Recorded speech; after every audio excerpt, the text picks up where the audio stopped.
د هغې نه بعد یو ورور سوال کړی دی چې آیا د روح او د سا دې بدن ته واپس راځي کله چې په قبر کې کېښودی شي؟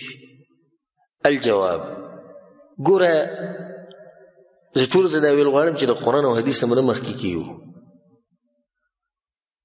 مخکې ورځو کې ما خبره کړې وه په دې باندې چې سماع موتا دا مسله مړي اوري که نه اوري، نو پای کې ما قول فاصل ذکر کړی، فیصله کن قول د قرآن او حدیث په رڼا کې. ولله الحمد. نو بیا سمولیانو په ما باندې رد وکړو، د شرک لاره کوله وکړه. د څه لارې کوله وکړه؟ د شرک لاره. هغه را باندې رد وکړو، هغه کوم چې ځان ته مماتیان واچوي مړي بالکل نه اوري. نو ما سوچ کو چې لکه د الله بندګانو اوس حدیث کې دا راغلي دي چې دوه ملایک راشي دا انسان کینی، د ده نه تپوس وکړي ستا رب څوک دی، ستا دین څه دی، ستا اسلام، ستا پیغمبر څوک دی، پیغمبر او د الله د دین تپوس ته وشي. نو اوس به دې ځای کې څه وایو چې دی نه اوري دا خبرې؟ چې نه اوري نو جواب څنګه ورکوي؟ لکه دا اوس ماشوم په دې خبره باندې پوه دی. بل رسول صلی الله علیه وسلم د پیزارو قدمونو هغه اواز اوري، و دې سره څه وکړو؟ یعنې د رسول صلی د حدیثونه قینچي کو لرې کو ختم یې کو غزارې کو، خو چې ستا د مولیانو خبره صحیح ثابته شي. رسول الله صلی الله علیه وسلم قلیب بدر وی وشي اوري واورېده کنه. خو موږ هلته دا تفصیل هم کړی دی چې دا بعض اوقات دي چې دې ځکه اوري، عام اصل قاعده څه ده؟ نه اوري. او دا پکې موږ ووي چې دغه اورېده خو بالکل نشته، دا کوم چې د مشرکان ثابتوي. خو صرف دغه دوه درې ځایونه په دې دوه درې ځایونو باندې تا ته څه تکلیف دی؟ او څه د شرک لاره کولویږي دې نه؟ د دې نه به څه د شرک لاره کولو شي؟ موږ چې وي د شرک لاره بنده کړه. شرک لاره بندې نو قرآن حدیث ختمې.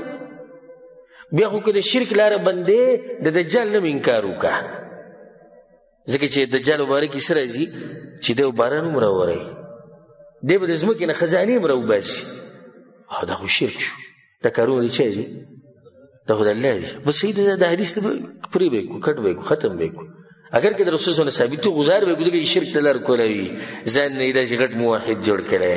موحد هغه دی چې هغه توحید پکې کوم چې الله بیان کړی. نو دا درې جواب د مخکې د یو اهمه فایدې ځان سره یاده سره قرآن حدیث نه مخکې کېږي. و دا مسلې چې ما نه تپوس کړی دی به علم زیاتوي. دا ښه ګمان دی انشاءالله زما په دې ملګري باندې او په ورور باندې. خو ډېر کسان دا وایي چې څوک چې دا خبره کوي چې مړي ته دا روح واپس راځي په دې قبر کې، نو دې شرک ته لار کولا وایي. زه درته دوه حدیثونه وایم، نو بیا دغه کسان ته وایي چې اوس تاسو پوه شئ دا حدیثونه کې د پیغمبر له څه جواب ورکولی شي ورې کوي. موږ خو به د پیغمبر خبر وکړو، زموږ په ایمان دی. امام احمد بن حنبل رحمه الله روایت راوړی د براء بن عازب رضی الله عنه اوږد حدیث دی. ان العبد المؤمن اذا كان في انقطاع من الدنيا واقبال من الاخره، محسوس پیری بیان کړی کله چې یو بنده نیک بنده د دنیا نه روان شي او په آخرت کې ورننوځي نو ملائک راشي. اوږد حدیث دی، تاسو ته به یاد وي انشاءالله. بیا رسول صلی الله علیه وسلم ذکر کړي چې روح دې څنګه وځي او بری ویسي، او بیا د کافر حال ذکر کړی د جهنمي. په هغه حدیث کې دا الفاظ دي، دا الفاظ دي فتعاد روحه في جسده. د چې قبر کې کېښودی شي کنه، نو بیا وروسته دا روح د دې بدن ته واپس راځي. د مؤمنه خو جنتونو ته لاړی شي، بر اسمانونو ته وخېږي، بیا راځي. د کافر هغه د برې نه راغوزار شي، خو بیا هم د روح د بدن له راځي. فیأتیه ملکان، نو بیا دوه ملائک راشي، فیجلسان، نو کینی سوال جواب دی کوي. اوس د دې څه جواب وکړو؟ روح راځي واپس که نه راځي؟ راغله روح که نه.